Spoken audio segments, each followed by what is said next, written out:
Hi everyone, welcome back to my channel. हमने पिछले video से स्पेसिफिक कॉन्ट्रैक्ट स्टार्ट कर दिया था, जिनमें हमने इंडियन कॉन्ट्रैक्ट एक्ट का एक ओवरव्यू देखा था। हमने सेक्शन 124 देखा था, कॉन्ट्रैक्ट ऑफ इंडेमनिटी। हमने कुछ स्पेसिफिक पॉइंट्स देखे थे और इंडिया और इंग्लैंड के बीच में कॉन्ट्रैक्ट ऑफ इंडेमनिटी को लेकर कुछ बेसिक डिफरेंसेस हैं, वो देखे थे। इस वीडियो में हम स्टार्ट करने जा रहे हैं सेक्शन 125, जो की बात करता है rights of indemnity holder when suit के बारे में। तो हम एक क्विक रिवीजन में लेते हैं कि ये इंडेमनिटी होल्डर होता क्या है। तो हमने इस एग्जांपल से समझा था कि ए के पास एक प्रॉपर्टी है जिसे वो बी को बेच देता है 20 लाख रुपए में, और बी से प्रॉमिस करता है कि कल को अगर तुम्हें इस प्रॉपर्टी में मेरी वजह से या फिर किसी तीसरे पर्सन की वजह से कोई दिक्कत होती है तो उसके लिए मैं तुम्हें इंडेमनिटी प्रोवाइड करूंगा या तो फिर कॉम्पनसेशन प्रोवाइड करूंगा। ठीक है, तो यही बात करता है हमारा सेक्शन 125 कि the promisee in a contract of indemnity acting within the scope of his authority is entitled to recover from the promisor। ठीक है, इस केस में ए जो है, जो इंडेमनिटी प्रोवाइड कर रहा है, वो क्या कहलाएगा? वो कहलाएगा इंडेमनीफायर, और जिसे इंडेमनिटी मिल रही है वो कहलाएगा इंडेमनीफाइड या तो फिर इंडेमनिटी होल्डर। और इन दोनों के बीच में प्रॉमिस भी हो रहा है, तो इस केस में ए जो है वो प्रॉमिसर है और बी जो है वो प्रॉमिसी है। तो सेक्शन 125 बात करता है इंडेमनिटी होल्डर के राइट के बारे में। तो इस केस में बी का क्या राइट है? बी का ये राइट है कि कल को अगर उसे इस प्रॉपर्टी में ए की वजह से यानी कि प्रॉमिसर की वजह से या तो फिर किसी तीसरे पर्सन की वजह से कोई दिक्कत होती है तो बी जो है वो ए से कॉम्पनसेशन मांगे, ए से इंडेमनिटी मांगे। ठीक है, पर यहाँ पर एक चीज मेन है कि इंडेमनीफाइड पर्सन इंडेमनीफायर से तभी इंडेमनिटी मांग सकता है, तभी कॉम्पनसेशन मांग सकते हैं जब इंडेमनीफायर ने उसे उस चीज के लिए पहले से प्रॉमिस किया हो। इस केस में बी से ए ने पहले से प्रॉमिस किया था कि कल को अगर इसे प्रॉपर्टी में ए की वजह से यानी कि प्रॉमिसर की वजह से या फिर किसी तीसरे पर्सन की वजह से कोई दिक्कत होती है तो ही ए जो है इसे इंडेमनिटी या तो फिर कॉम्पनसेशन प्रोवाइड करेगा। तो अब हम ये देख लेते हैं कि इंडेमनिटी होल्डर इंडेमनीफायर से किन किन चीजों के लिए कॉम्पनसेशन मांग सकते हैं, किन किन चीजों के लिए इंडेमनिटी मांग सकते हैं। तो आप एक बार इसे रीड कर लीजिएगा। हम इससे पढ़ने वाले हैं कि इंडेमनिटी होल्डर इंडेमनीफायर से अपने डैमेजेस मांग सकता है, सूट फाइल करने में उसके जितने पैसे लगे हैं वो मांग सकते हैं, और कॉम्प्रोमाइज के केस में उसने जितने पैसे दिए हैं वो मांग सकते हैं। ठीक है, तो हम ये सारी चीजें एक एग्जाम्पल से समझते हैं जो हमने पीछे भी देखा कि ए के पास एक प्रॉपर्टी है जिसे वो बी को बेच देता है 20 लाख रुपए में, और बी जो है वो इस प्रॉपर्टी में कंस्ट्रक्शन का काम स्टार्ट कर देता है।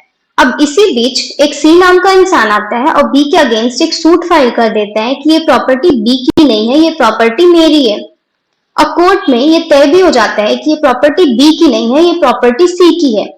तो फिर इस केस में बी को तो बहुत सारे लॉसेस हुए हैं, और उनमें से उसका एक लॉस ये भी है कि उसने इस प्रॉपर्टी में कंस्ट्रक्शन का काम स्टार्ट कर दिया था। तो अब यहाँ पर बी जो है वो एंटाइटल्ड है कि वो अपने सारे डैमेजेस का कॉम्पनसेशन ए से ले यानी कि इंडेमनीफायर से ले। अब हम सेकेंड केस देखते हैं। जब सी ने बी के अगेंस्ट एक सूट फाइल कर दी तो केस लड़ने में भी तो बहुत सारे पैसे लगते हैं ना। तो अब बी एंटाइटल्ड है कि वो ए से यानी कि इंडेमनीफायर से, प्रॉमिसर से इस चीज के भी पैसे ले, इस चीज का भी कॉम्पनसेशन ले। अब हम थर्ड सिचुएशन देखते हैं। वही एग्जांपल है कि ए के पास एक प्रॉपर्टी है जिसे वो बी को बेच देता है 20 लाख रुपए में, पर अब यहाँ पर सी जो है वो ये क्लेम करता है कि ये जो प्रॉपर्टी है उसका हकदार 75% ही ए था, 25% इस प्रॉपर्टी का हकदार मैं भी था यानी कि सी भी था। तो इस नाते ए जो है वो 75% प्रॉपर्टी ही बी को बेच सकता है। पर अब यहाँ पर बी जो है वो पूरी 100% प्रॉपर्टी यानी कि पूरी प्रॉपर्टी पर अपना हक जमा रहा है। तो अब इसी बीच पे बी जो है वो कहता है कि भाई तू 25% ये प्रॉपर्टी मुझे दे दे और तेरा इसका जितना भी पैसा बनता है वो तू मुझसे ले ले। तो अब इस केस में बी के पास तो 100% प्रॉपर्टी आ गई। अब यहाँ पर बी जो है वो एंटाइटल्ड है कि वो ए से इस चीज के कॉम्पनसेशन मांगे, इस चीज का पैसा मांगे। तो अब इसी के साथ हमारा सेक्शन 125 खत्म होता है। आई होप आपको समझ आ गया होगा। अब हम सेक्शन 126 की तरफ बढ़ते हैं जो कि बात करते हैं कॉन्ट्रैक्ट ऑफ गारंटी के लिए। गारंटी एक ऐसा शब्द है जो हमने पहले भी सुना हुआ है। तो अब हम इसे एक एग्जाम्पल से समझते हैं कि एक बी नाम का इंसान है जो ए के पास जाता है यानी कि बैंक के पास जाता है लोन मांगने, और बैंक से ये प्रॉमिस करता है कि मेरे पास पैसे आते ही मैं आपके इस लोन का रीपेमेंट कर दूंगा। फिर इसी बात पे बैंक कहता है कि हम आपके ऊपर कैसे विश्वास कर लें कि आप इस लोन का रीपेमेंट कर देंगे। तो इसी बीच में एक सी नाम का इंसान आता है और ए से यानी कि बैंक से ये प्रॉमिस करता है तो अगर बी जो है इस लोन का रिपेमेंट नहीं करता है तो इस लोन का रिपेमेंट मैं कर दूंगा। यानी कि सी जो है वो बी की गारंटी लेता है कि अगर वो इस लोन का रिपेमेंट नहीं करता है तो इस लोन का रिपेमेंट मैं आपको कर दूंगा। फिर बैंक जो है सी का भरोसा करते हुए बी को लोन प्रोवाइड कर देता है। तो अब इस केस में बैंक ने बी को कुछ दिया है, तो इस केस में ए जो है यानी कि बैंक जो है वो क्रेडिटर कहलाएगा, और बी ने कुछ लिया है तो वो प्रिंसिपल डेटर कहलाएगा, और सी ने बी की गारंटी ली है यानी कि प्रिंसिपल डेटर की गारंटी ली है तो वो श्योरिटी कहलाएगा।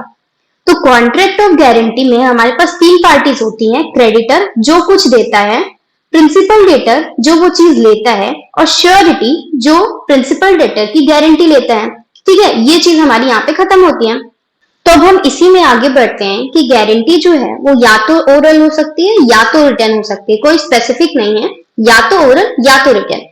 अब हम ये डेफिनेशन पढ़ने से पहले एक चीज समझते हैं कि ये कॉन्ट्रैक्ट ऑफ गारंटी में कॉन्ट्रैक्ट्स कितने होते हैं। तो इसमें तीन कॉन्ट्रैक्ट्स होते हैं। आप ये देखिएगा कि ए ने जब बी को लोन प्रोवाइड किया, यानी कि बैंक ने जब बी को लोन प्रोवाइड किया, तो बी ने भी तो ये प्रॉमिस किया था कि मेरे पास पैसे आते ही मैं आपको इस लोन का रिपेमेंट कर दूंगा। ठीक है, तो एक कॉन्ट्रैक्ट हो गया ए और बी के बीच में। फिर जब ए यानी कि क्रेडिटर बी पर भरोसा नहीं कर रहा था, यानी कि प्रिंसिपल डेटर पर भरोसा नहीं कर रहा था, तब इस बीच में सी आता है बी की गारंटी लेने, लेकिन वो प्रॉमिस तो ए से करता है। वो ए से क्या प्रॉमिस करता है कि अगर बी यानी कि प्रिंसिपल डेटर उस लोन का रिपेमेंट नहीं करता है तो इस लोन का रिपेमेंट मैं करूंगा। तो ए और सी आपस में फर्स्ट और सेकंड पर्सन है, लेकिन इन दोनों के लिए बी जो है वो थर्ड पर्सन है। तो सी यानी कि श्योरिटी क्या प्रॉमिस करता है, श्योरिटी ये प्रॉमिस करता है कि प्रिंसिपल डेटर के डिफॉल्ट पे यानी कि थर्ड पर्सन के डिफॉल्ट पे वो उसके लोन का रिपेमेंट कर देगा। ठीक है, तो ये हो जाता है हमारा सेकेंड कॉन्ट्रैक्ट ए और सी के बीच में। हमारा फर्स्ट कॉन्ट्रैक्ट था ए और बी के बीच में, दूसरा कॉन्ट्रैक्ट हुआ ए और सी के बीच में, और फिर एक और कॉन्ट्रैक्ट है जो कि है बी और सी के बीच में, जो कि है इम्प्लाइड कॉन्ट्रैक्ट। देखिए, अगर सी जो है बी की गारंटी ले रहा है, बी के बदले ए को यानी कि क्रेडिटर को पैसे दे रहा है, तो सी पागल नहीं है। सी इसलिए ऐसा कर रहा है क्योंकि बाद में वो एंटाइटल्ड है कि वो बी से अपने पैसे रिकवर कर सकता है। ठीक है, तो यहाँ पर बी और सी के बीच में एक इम्प्लाइड कॉन्ट्रैक्ट है, जिसका मतलब ये है कि सी बाद में अपना कॉम्पनसेशन बी से मांग सकता है। तो ऐसे हमने यहाँ पर तीन कॉन्ट्रैक्ट्स अपने कंप्लीट कर लिए हैं। पहला कॉन्ट्रैक्ट है ए और बी के बीच में, दूसरा कॉन्ट्रैक्ट है ए और सी के बीच में, और तीसरा कॉन्ट्रैक्ट है बी और सी के बीच में, जो कि इम्प्लाइड कॉन्ट्रैक्ट है। अब हम डेफिनेशन पढ़ते हैं जो कि गिवन है अंडर सेक्शन 126, जो कहती है A contract of guarantee is a contract to perform the promise or discharge the liability of a third person in case of his default। तो जैसा कि मैंने आपको बताया कि ए और सी के बीच में जो प्रॉमिस हो रहा है, ठीक है, तो ए और सी आपस में फर्स्ट और सेकंड पर्सन है, इन दोनों के लिए थर्ड पर्सन है बी। तो ये जो कॉन्ट्रैक्ट ऑफ गारंटी है वो प्रॉमिस को परफॉर्म करने का कॉन्ट्रैक्ट है। तो यहाँ पे प्रॉमिस को परफॉर्म कौन करेगा?